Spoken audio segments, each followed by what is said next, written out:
கோயிலுக்கு போறீங்க, நல்ல விசிலாட்டமா இடம் இருக்கு அப்படிங்கிற ஒரே காரணத்துக்காக கோயில் எல்லாம் படுத்து தூங்கக்கூடாது. கோயில் செவுத்துல எழுதுறதோ அல்லது கிறுக்கிறதோ இருக்கிறதுலயே பெரிய பாவமா கருதப்படுது. தலையில துணி, தொப்பி இதெல்லாம் அணிஞ்சுக்கிட்டு கோயிலுக்கு முதல்ல போகவே கூடாது. குறிப்பா கொடிமரம், நந்தி, பலிபீடம் இதோட நிழல் கீழே விழுந்திருக்கும் போது அதை தெரியாம கூட மிதிச்சிடாதீங்க. மூலவர்கிட்டயோ அல்லது எந்த உபதெய்வங்கள் கிட்டயோ விளக்கு எரியல அப்படின்னா அங்க போய் சாமி கும்பிடவே கூடாது. கோயில்கள்ல மூர்த்திகளுக்கு அபிஷேகம் நடந்துகிட்டு இருக்கு அப்படிங்கும் போது நம்ம கோயிலை போய் சுத்தி வரக்கூடாது. குளிக்காம இருந்தீங்கன்னா தயவு செஞ்சு கோயிலுக்கே போகக்கூடாது. கோயிலுக்குள்ள போறோம் அப்படின்னா அங்க இருக்க நந்தியவோ அல்லது மற்ற மூர்த்திகளையோ போய் தொடக்கூடாது. அவர் காதுல போய் ஏதாச்சும் பேசுறேன் அப்படின்ற பேர்ல நந்தி ஒரு காதை அடைச்சிக்கிட்டு இன்னொரு காதுல பேசுறது எல்லாமே மூடத்தனம் அப்படின்னு தான் சொல்லப்படுது. நம்ம தீபாராதனை காமிக்கணும் அப்படிங்கிற எண்ணத்துல கையில விளக்க ஏந்திக்கிட்டு ஆராதனையை சாமிக்கு காட்டக்கூடாது. அது பெரிய தப்பா போயிடும் அப்படின்னு சொல்றாங்க. கோயிலுக்குள்ள போயிட்டீங்கன்னா உங்களுக்கு கடவுள் அவர் ஒருத்தர் தான். அதை விட்டுட்டு மனுஷங்க காலையெல்லாம் விழுந்து வணங்கக்கூடாது அப்படின்னு சொல்லப்படுது.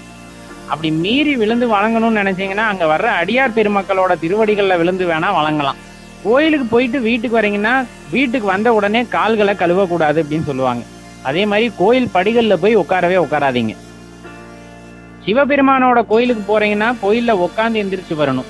ஒரு மலர் மாலை வாங்கி சாமிக்கு கொடுக்குறீங்கன்னா அது நல்ல வாசனை மிகுந்ததா தான் இருக்கணும். வாசனை இல்லாத மலர்களை தயவு செஞ்சு சாமிகளுக்கு வாங்கி தராதீங்க.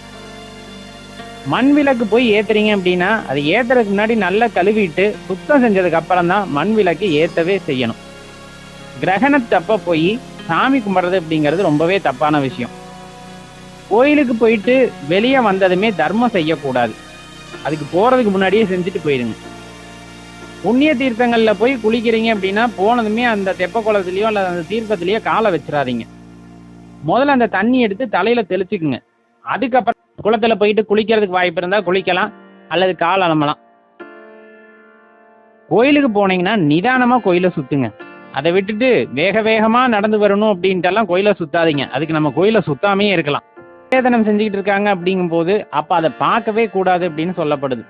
கோயில்ல இருக்க தேவதைகளுக்கும் பலிபீடத்துக்கும் இடையிலும் சரி, லிங்கத்திற்கும் நந்திக்கும் இடையிலும் சரி போகவே கூடாதுன்னு சொல்றாங்க.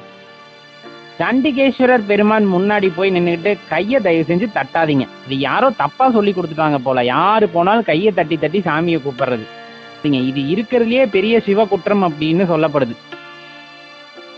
அப்படி சிவநிந்தனை செஞ்சுட்டீங்கன்னா அந்த பாவத்தை போக்கிக்கிறதுக்கு எந்த வழியுமே இல்லைன்னு சொல்லப்படுது. அதனால சண்டிகேஸ்வரர் முன்னாடி போய் அமைதியா நின்று சாமியை கும்பிட்டுட்டு வாங்க.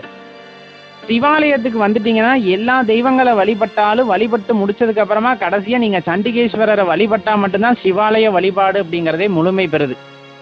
கோயிலுக்கு போறீங்களா, மற்றவங்களோட தேவையில்லாத வார்த்தை பொருளெல்லாம் ஈடுபடாதீங்க. நம்ம உள்ள போறதே மன அமைதிக்காக. அங்க போயிட்டு மற்றவங்களோட தர்க்கம் செஞ்சுக்கிட்டுலாம் இருக்கக்கூடாது. கோயிலுக்குள்ள போற ஆண்கள் பேண்ட்டு, சட்டை, ஜீன்ஸு இதெல்லாம் போட்டுக்கிட்டோ அல்லது பெண்கள் churidar, leggings, t shirt, nightie, jeans இதெல்லாம் போட்டுக்கிட்டோ தயவு செஞ்சு போகாதீங்க. ஆண்கள் மேல சட்டை போட்டிருந்தாலும் அதை கலட்டிட்டு தூய்மையான ஒரு வெள்ளை கலர் வேட்டியும் இடுப்புல ஒரு துண்டையும் கட்டிக்கிட்டு பெண்கள் சேலை அணிந்துக்கிட்டு உள்ள போலாம்.